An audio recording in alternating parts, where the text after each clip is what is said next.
Desire unlist লেখিকা সাবিলা সাবি পর্ব ৩। Mexico city storm house. অন্ধকার ঠান্ডা আর হালকা ধোঁয়ার চাদরে মোড়ানো এক মার্বেল ঘর, যার দেওয়ালে ঝুলছে কালো ভেলভেটের পর্দা। ঘরের বাতি জ্বলছে না, শুধু ধোঁয়াটে গ্লো লাইটে যেন ধুকপুক করছে সময়।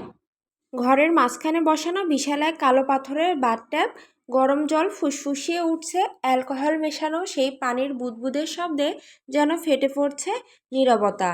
অ্যালকোহলের বাথট্যাবের জলের মধ্যে আধভাসা এক রাজা। মেইলস্টর্ম, তার নগ্ন পিঠে চকচকে কালি দিয়ে আঁকা এক বিশাল পাইথনের ট্যাটু।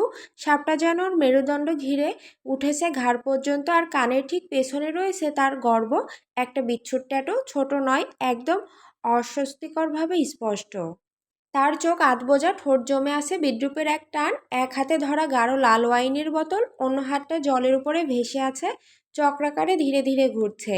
এক কানে ৩টি দুল, একটা ওপরের লতিতে কালো পাথরের রিং, মাঝখানে ছোট হিরে বসানো এক বল, নিচে রক্তের মতো লাল স্টোনের ছোট হ্যাঙ্গিং দুল।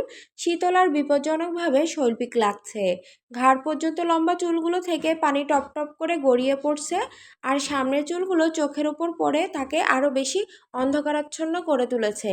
মুহূর্তটাতে সে যেন আরও নির্দয় আর অপ্রতিরোধ্য। হঠাৎ ঘরের একপাশে অটো স্লাইডিং দরজা খুলে গেল, দুজন সার্ভেন্ট প্রবেশ করলো ঘরে, একজনের হাতে বিলাসবহুল কালো তোয়ালে, আরেকজনের হাতে কালো ভেলভেটের বাথরোব। মেইলস্টোম ধীরে ধীরে উঠে দাঁড়ায়। অ্যালকোহলের টপ থেকে জল পড়ছে তার উন্মুক্ত বুক বেয়ে নিচে, শরীর জুড়ে পেশি টান, চোখে হিংস্রতা, এ যেন আরেকটা যুদ্ধ জেতার আগে চূড়ান্ত প্রশান্তি। একজন সার্ভেন্ট নিঃশব্দে তার দিক তোয়ালে এগিয়ে দেয়। মেইলস্টোম সেটা নিয়ে তার চুল মুছতে লাগলো, এরপর আরেকজন তার গায়ে বাথরোব জড়িয়ে দেয়। কালো রঙের মধ্যে সোনালি পাড়ি মেইলস্টোমের ইনিশিয়াল এমব্লেড আঁকা। তৃতীয় একজন হাঁটু গেড়ে বসে তার সামনে পলিশ করা কালো চামড়ার জুতো এগিয়ে দেয়। মেইলস্টোম নিঃশব্দে জুতো পরে দাঁড়িয়ে যায়। সে হেঁটে যায় তার ড্রয়িং রুমে। ড্রয়িং রুমের দেওয়ালে গাঢ় রঙের তৈলচিত্র, বন্দুক হাতে দাঁড়িয়ে থাকা সৈনিক, বিষাক্ত মেয়েদের মুখ, আর পাথরের মতো কঠিন চোখের এক মহিলা, তার মা। ড্রয়িং রুমের ঠিক মাঝখানে সেই রাজার সিংহাসনের মতো সোফা। মেইলস্টোম বসলো পায়ের উপর পা তুলে, তার আঙুলে একখানা রিং, কালো অনিক্স পাথরে বাঁধানো বিষধর এক বিচ্ছুর প্রতিচ্ছবি।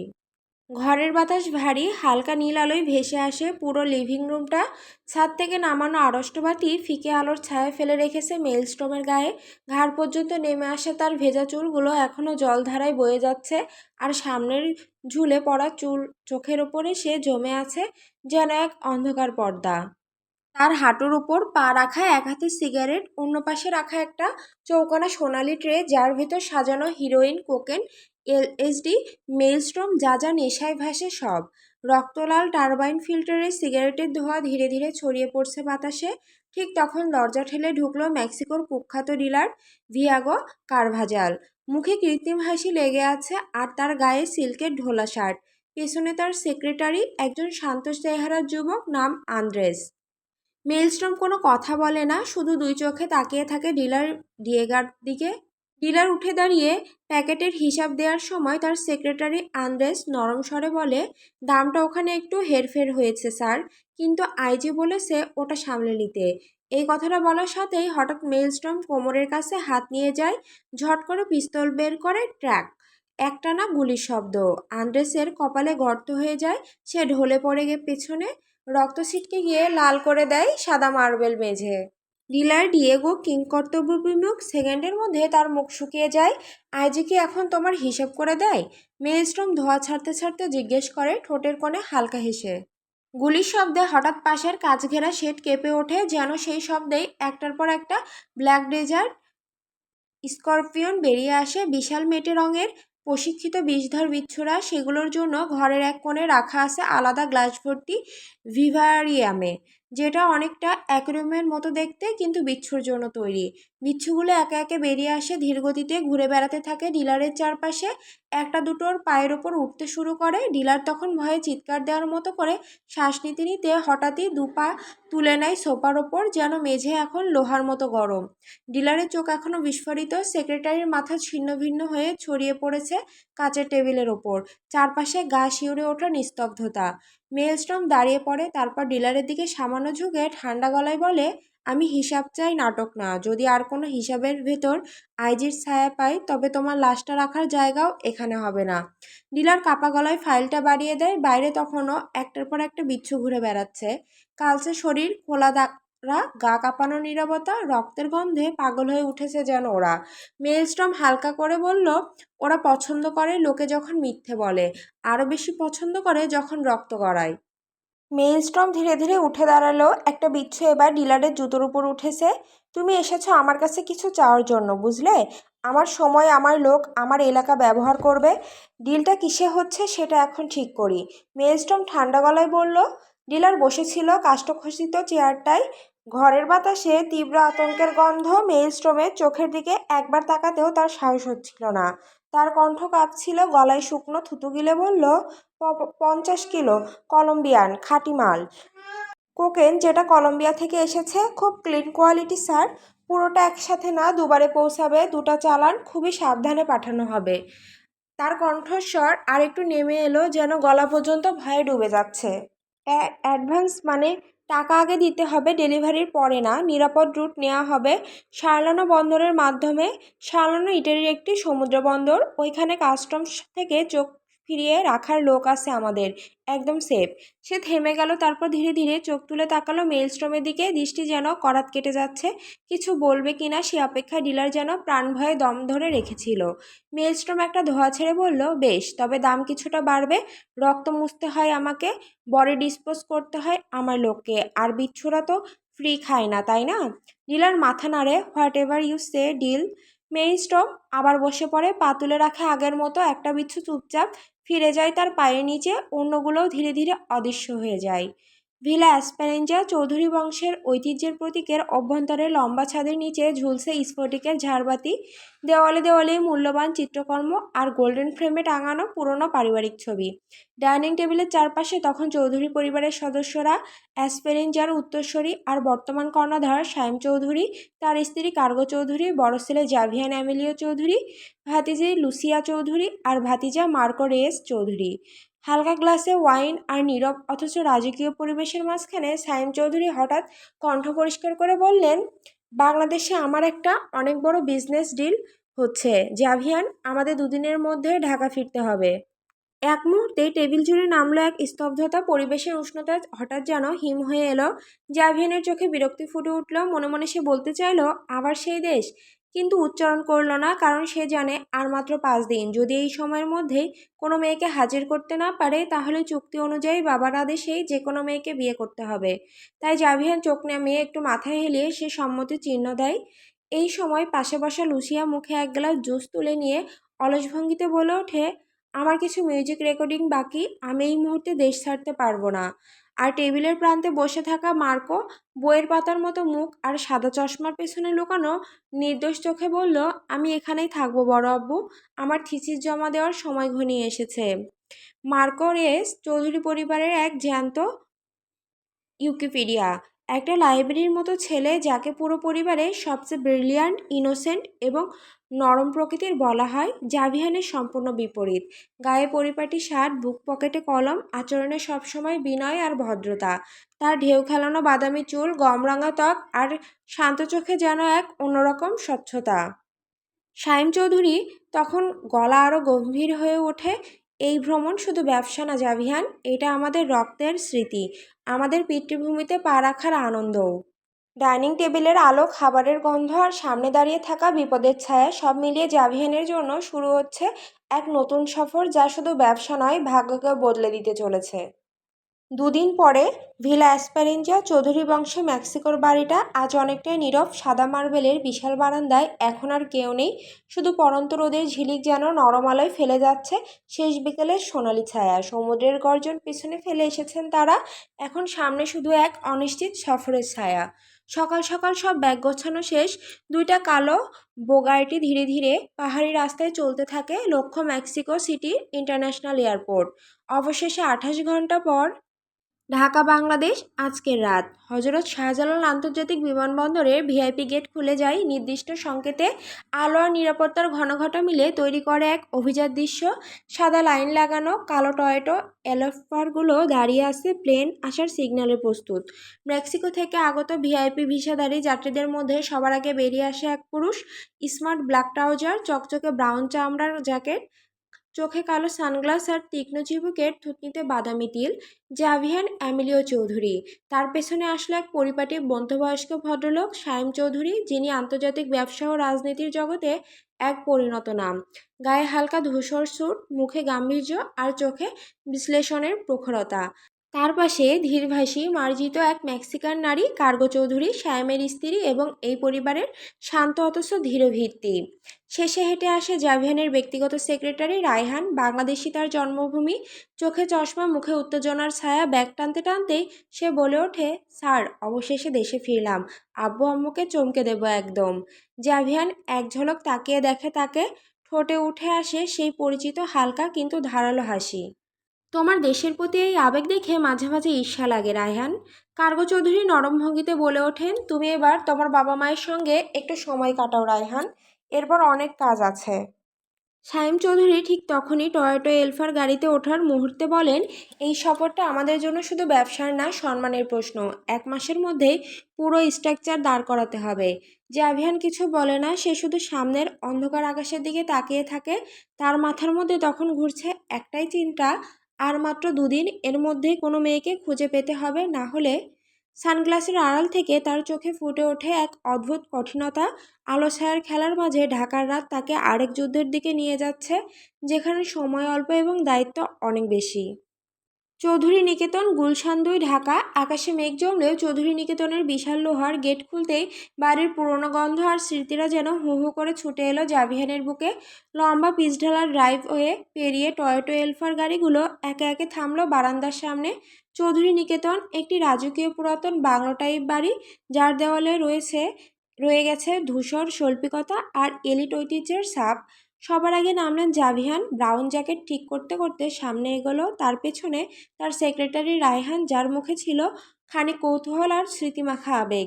বারান্দার দরজার ওপাশেই দাঁড়িয়েছিলেন কেয়ারটেকার হাজী শফিক সাহেব। বয়স 60 পেরিয়েছে, তবু চোখে এখনও আগের মতোই অনুগত দীপ্তি। তার পাশে দাঁড়িয়েছিলেন তার স্ত্রী রাহেলা বেগম আর নাতি মুন্না, যার হাতে ছিল এক গ্লাস ঠান্ডা শরবত আর মুখে লাজুক হাসি। আসসালামু আলাইকুম বড় সাহেব, হাসি মুখে বললেন হাসি শফিক। ওয়ালাইকুম আসসালাম শফিক, কেমন আছো? শাইম চৌধুরী এগিয়ে গিয়ে তাকে জিজ্ঞেস করলেন। এরপরই বাড়ির অভ্যন্তরে প্রবেশ করতেই সামনে এলেন সুফিয়া চৌধুরী। সাদা শাড়ি পরা, ধবধবে চুলে একটা আলগা খোপা, হাতে তসবি।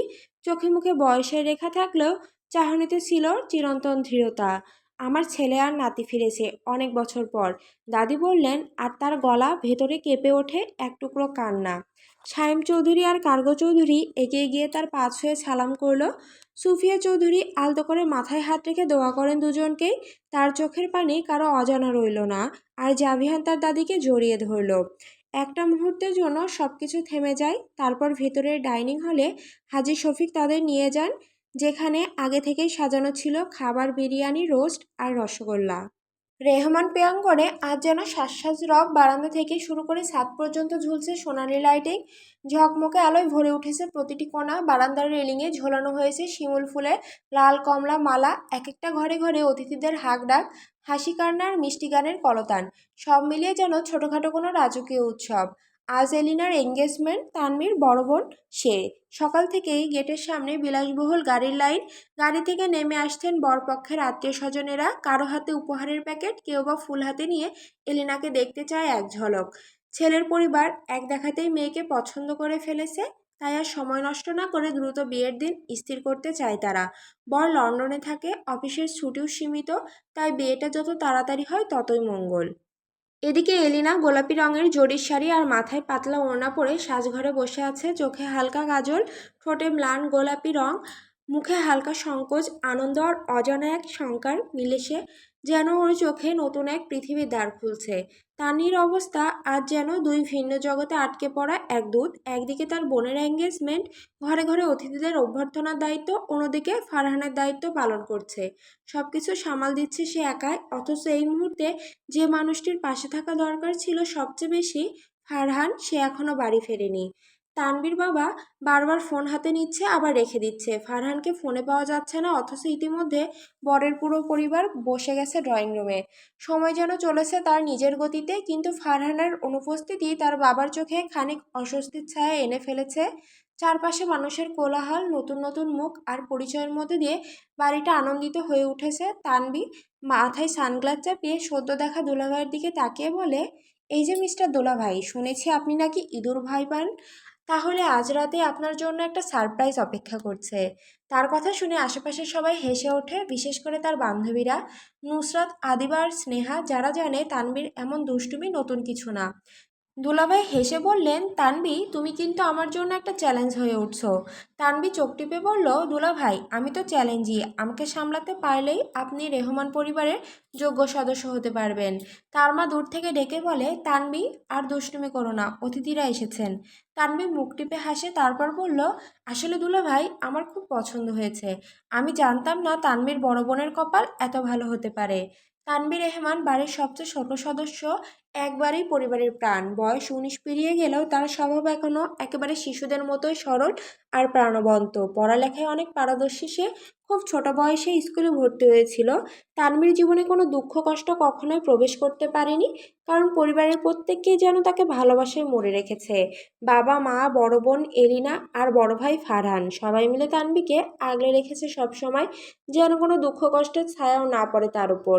তানভীর মুখে সেই চিরচেনা হাসি, যেটা দেখলে মন ভালো হয়ে যায়। জীবন নিয়ে ওর একটাই দর্শন, হাসি ঠাট্টা আর ভালোবাসা থাকলে সব ঠিক। ওর চোখে এখনো রঙিন স্বপ্ন খেলা করে, কল্পনার জগতে ডুবে যেতে ওর দেরি লাগে না। তানভী জানেই না জীবন কতটা কঠিন হতে পারে, কারণ সেই কঠিন বাস্তবতা তার কাছে কখনোই পৌঁছাতে পারেনি। সে যেন একটা রংধনু, যে ঘরের যে কোনো কোণ আলো করে রাখে। তানভী যখন থাকে তখন চারপাশে শুধু হাসির শব্দ বাজে।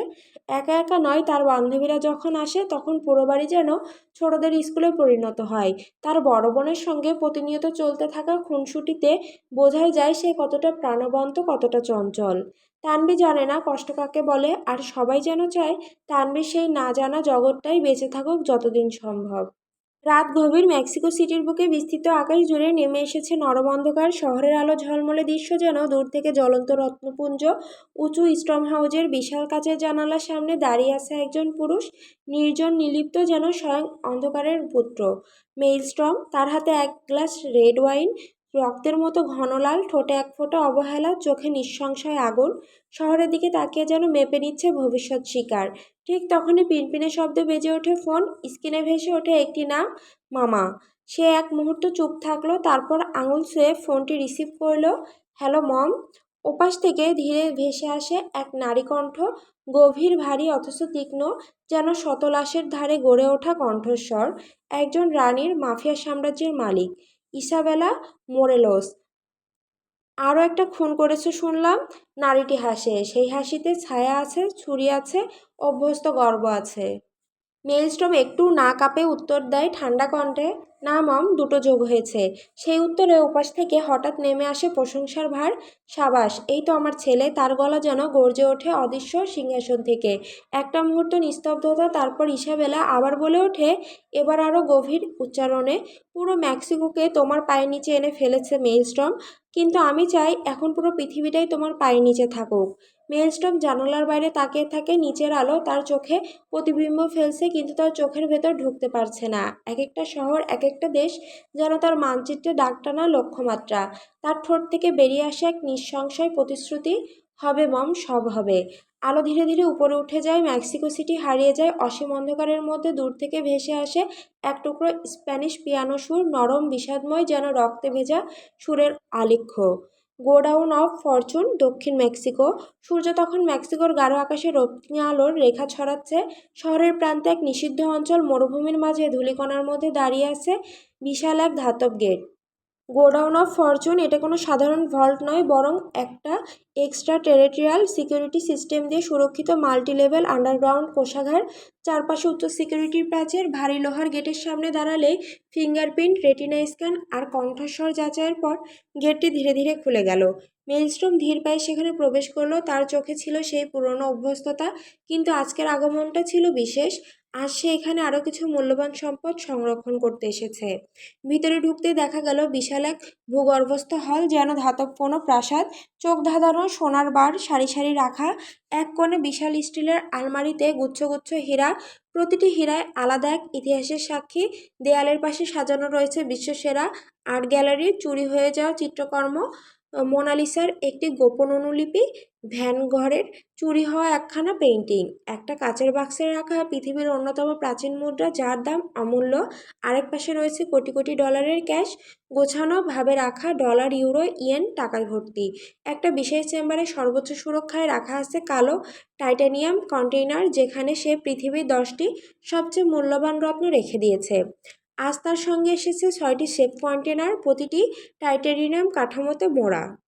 কন্টেনারগুলোতে ছিল একটি আফ্রিকান রাজপরিবারের ঐতিহাসিক সোনার মুকুট, প্লুটোনিয়ামের তৈরি ক্ষুদ্র এক খণ্ড যা কেবল কালোবাজারেই চালান হয়, অ্যান্টার্কটিকার বরফের নিচ থেকে উদ্ধার করা 15,000 বছরের পুরনো হীরার টুকরো, জাপানের একটু বিলুপ্ত প্রাচীন তলোয়ার, ভার্জিন অস্ট্রেলিয়ার নীল অ্যামেস্টিস্ট পাথরের সংগ্রহ, $1 বিলিয়ন নগদ অর্থ বান্ডলে মোড়ানো হেলিকপ্টারে আনা হয়েছে। 2জন ফরেন্সিক এক্সপার্ট আর তার বিশেষ সহকারী ডেমেট্রিয়াস গোডাউনের ভেতর ঢুকিয়ে একে একে কন্টেনার খুলে ফাইনাল ইনভেন্টরি নিচ্ছিল। মেইলস্টোম হাত গুটিয়ে তাকিয়ে থাকলো চারপাশে। দেওয়ালের সেলফগুলোতে স্তরে স্তরে রাখা আছে ইউরোপের চুরি হওয়া শিল্পকর্ম, বিল গেটসের ব্যবহার করা পুরনো ঘড়ি, রাশিয়ার হোয়াইট ডায়মন্ড সিরিজ, আর একটি জিনিস যার নাম নেই, কেবল কোড দেওয়া PX09, যার সম্পর্কে শুধু সেই জানে। তার ঠোঁটে এক হালকা হাসি ফুটে উঠল। সবচেয়ে দামি জিনিসগুলো কিনে রাখা যায় না, সে ফিসফিস করে বলল, তবে লুকিয়ে রাখা যায়। ইতিহাসও আমার কাছে বন্ধক হয়ে থাকবে। একটি গুদাম ঘরের ভিতর কুয়াশাচ্ছন্ন পরিবেশ, বদ্ধ ঘর, আধা আলো, দেওয়ালে ঝুলছে দামি আর্টওয়ার্ক। রিকার্দো রিকার্দো সিগারেটে হাতে বসে আছে, তার পাশে বসে আছে দেহরক্ষীরা। সামনে ফারহান চুপচাপ দাঁড়িয়ে আছে। রিকার্দো ঠান্ডা কণ্ঠে বলল, তোর জন্য অনেক প্ল্যান করছি ফারহান। এই অপারেশনটা শেষ হলে তোকে আমি মেক্সিকো টিমে তুলে দেব। ফারহান চোখে ঘৃণা নিয়ে বলল, নারী পাচার? এটা আমার কাজ না। আমার ঘরে দুটো বোন আছে, আমি কিভাবে অন্যের বোনকে বিক্রি করব? রিকার্ডোর চোখে আগুন জ্বলে উঠল। বোনের কথা মনে থাকে আর আমার কাজের কথা মনে রাখিস না? আমি তোকে এখানে তুলে এনেছি, বাঁচিয়ে রেখেছি। এখন যদি নিজের নীতি দেখাস তো আমি ভুল লোককে বিশ্বাস করেছি এতদিন। হ্যাঁ, তুই তো আমার ডান হাত ছিলিস। ফারহান চোখের দৃষ্টি শক্ত করে বলল, চাইলে আমার মতো ছেলেকে পাবেন না আপনি রিকার্ডো। আমি বন্দুক বেচেছি, গাড়ি চালিয়েছি, সোনা পাচার করেছি, এমনকি নিজের হাতে নিজের ছোটবেলার বন্ধুকে খুন করছি। আপনার জন্য কিন্তু নারীর ইজ্জত নিয়ে খেলবো না। রুমের পরিবেশ থমকে যায়। রিকার্ডোর চোখ লাল হয়ে আসে। দেহরক্ষীরা চুপচাপ তাকিয়ে আছে।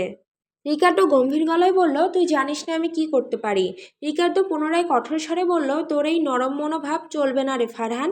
এখনই সিদ্ধান্ত নে, করবি নাকি তোর জীবন মরণ সবটা আমার হাতে। ফারহান চোখ বন্ধ করলো, ঘামছে, তারপর ধীরে বলল, আমাকে একটু সময় দিন, আমি ভাবছি। রিকার্ডো ঠান্ডা গলায় বলল, ভেবে নিস, বেশি সময় দিচ্ছি না, মাত্র আজকের রাতটা ভাবার সময় পাবি। এঙ্গেজমেন্টের সাজসজ্জায় ঝলমল করছে পুরো বাড়ি, বাগান জুড়ে ঝাড়বাতি, ফুলের মালা আর গানের সুরে উৎসবের ছোঁয়া। কিন্তু জমায়েত হওয়া লোকজনের দৃষ্টি বারবার গিয়ে পড়ছে মূল ফটকের দিকে। ফারহানের মা মৃদু স্বরে এক পলক ফটকের দিকে তাকিয়ে বলল, ফারহান এখনো এলো না। ঠিক তখনই রেহমান প্রিয়াঙ্গনের প্রধান ফটকে কড়া নাড়ার শব্দ, দরজাটা আস্তে করে খুলে যায়। আলো আঁধারির ভেতর দিয়ে ফারহান ঢুকে পড়ে। সে সাদা জমকালো পাঞ্জাবিতে, কিন্তু মুখটা থমথমে, চোখে গভীর দুশ্চিন্তা আর ঠোঁটে যেন একটা ম্লান পরাজিত হাসি। মা তাড়াতাড়ি এগিয়ে এসে বলল, ফারহান, তুই কোথায় ছিলি এতক্ষণ? ফারহান জবাব না দিয়ে শুধু মাথা নিচু করে এগিয়ে যায়, হাসে, কিন্তু সে হাসিতে কোনো উষ্ণতা নেই, শুধু ক্লান্তি। আংটি পরানোর মুহূর্তটা আটকে আছে ওর জন্য, কিন্তু সে যেন এক অনুপস্থিত ছায়া। এলিনা সাজে সেজেছে ঠিকই, কিন্তু চোখে এক টুকরো খালি খালি ভাব ছিল। তার ভাই ছাড়া জীবনের এত বড় দিনে তার আনন্দটা যেন অপূর্ণ হচ্ছিল। আর এখন ফারহানকে দেখতে পেয়ে স্বস্তি ফিরে পেল সবাই। ফারহানের পোশাক আর চুল কিছুটা এলোমেলো হয়ে আছে। সবাই চুপ করে তাকিয়ে থাকলো ওর দিকে। তানভি তখন ফারহানের দিকে এগিয়ে গিয়ে বলল, ভাইয়া অবশেষে চলে এসেছো তুমি। এলিনা আপাতত কাঁদতে বসেছিল। ফারহান মুচকি হাসে, তবে মুখে সেই চেনা রুক্ষতা। ওর চোখ যেন হাজারো কথা চেপে রেখেছে। ফারহান এগিয়ে গিয়ে এলিনার কপালে চুমু খায়। শুভ এঙ্গেজমেন্ট এলিনা। সেই মুহূর্তে বরপক্ষ আংটি পরায় এলিনাকে। হাততালির গর্জনে উঠোন ভরে যায়, কিন্তু ফারহানের মুখে সেখানে কোনো হাসি নেই, শুধু একটা বিষণ্ণতা, একটা ভয় আর একরাশ অনুশোচনার ছাপ। কারণ সে জানে তার জীবন হয়তো এবার নরকে পরিণত হবে।